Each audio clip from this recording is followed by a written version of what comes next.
Bonjour à tous et bienvenue dans cette Coupe du Monde de Zouk. À mes côtés, celui qu'on ne présente plus, n'est-ce pas? Le grand, l'immense Théodore Compère, qui va commenter avec moi cet événement. Théodore, comment allez-vous? Écoutez Jacob, Sakai, ça va très très bien. Je suis très content d'être ici et je vais faire acte de tout mon savoir pour pouvoir commenter avec vous cet événement que j'appelle l'event du siècle. Mais tout d'abord, nous allons retrouver Enzo, qui lui est sur place et est bouillonnant d'impatience. Enzo, c'est à vous. Bonjour à toutes et à tous, bienvenue, je suis Enzo, je suis heureux de vous retrouver pour cette Coupe du Monde de Zouk, événement qui fédère la planète entière et ça va zouker. Mesdames et messieurs, dans cette phase éliminatoire, vous allez découvrir les plus grandes zoukeuses et les plus grands zoukeurs de la planète. Je vous présente notre jury exceptionnel, composé de Axel Tony, de Linchette et de Laurent Tanguy, qui sont prêts à noter nos participants sur une note de 10. En espérant que cette note soit la plus fréquente possible, n'est-ce pas? Allez, je me dirige désormais maintenant vers l'arbitre officiel, Justin Cosinus. Justin, comment allez-vous? Ça caille bien, nous là. Une grande joie que d'encadrer cette Coupe du Monde des Zouk. Hein? Je vais utiliser mes anciens pouvoirs de Zouk pour que tout se passe bien et qu'on puisse avoir les plus grands des shows. Merci beaucoup Justin. Allez, nous avons notre petite fouine qui est un peu partout, vous allez voir, il est auprès des athlètes et il s'agit de Mathurin Capsud. Mathurin Capsud, c'est à vous. Oui, bonjour à tous, me voici dans la salle d'échauffement où tous les participants se préparent, se concentrent, que dis-je, établissent les techniques les plus sournoises ou les plus novatrices, comme ici avec monsieur Jean Huitor. Jean Huitor, bonjour. Bonjour. Comment abordez-vous cette phase éliminatoire, avec stress, avec ambition? Je me sens comme un doliprane dans un verre d'eau. Le zouk me fait confiance, donc à moi la victoire. Magnifique, magnifique. On va tout de suite retrouver l'arbitre officiel de cette compétition, Justin Cosinus, qui va nous en dire un petit peu plus, d'accord? Justin Cosinus, bonjour. Que pouvez-vous nous dire sur cette compétition? Je pense que ce serait une belle compétition car la sous-phase de réparation, pardon, la piste de danse est oui. parfaite, ok?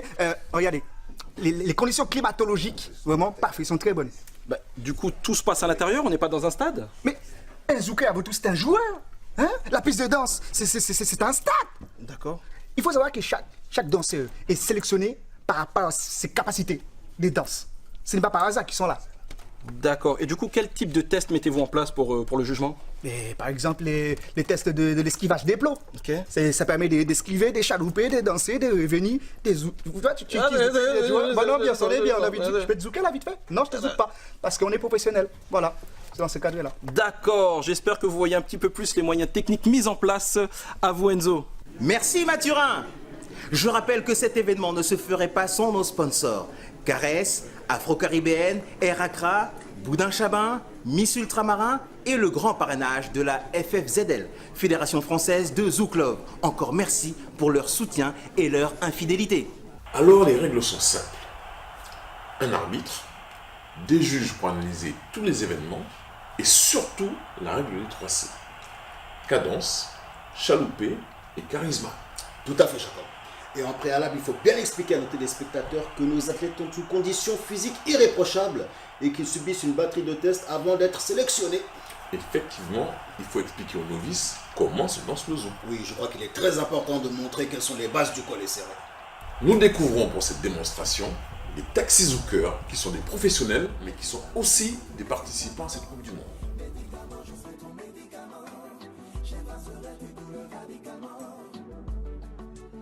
Premièrement, ceci est la base du collet serré. C'est comme avec une voiture lorsqu'on conduit et qu'on passe la première vitesse. En tout cas, la voiture a bel et bien démarré.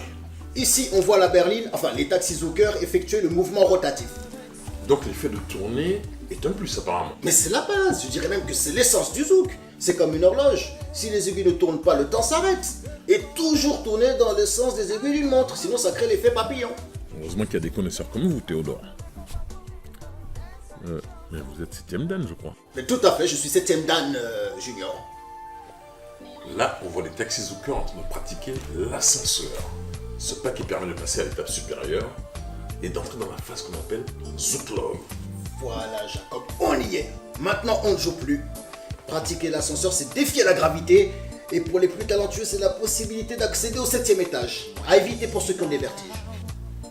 Regardez Théodore. Ce Zouk Love, ce Zouk ralentit. Admirez la virtuosité de ces athlètes. boy, là on est dans la matrice. Cœur sensible, s'abstenir. Quelle maîtrise de hanche. Ça chalope pas mal. Eh oui, Jacob, là on est en mode Saiyan, des vrais guerriers. C'est le médicament. Où sont ces moments où j'ai des tableaux magiques?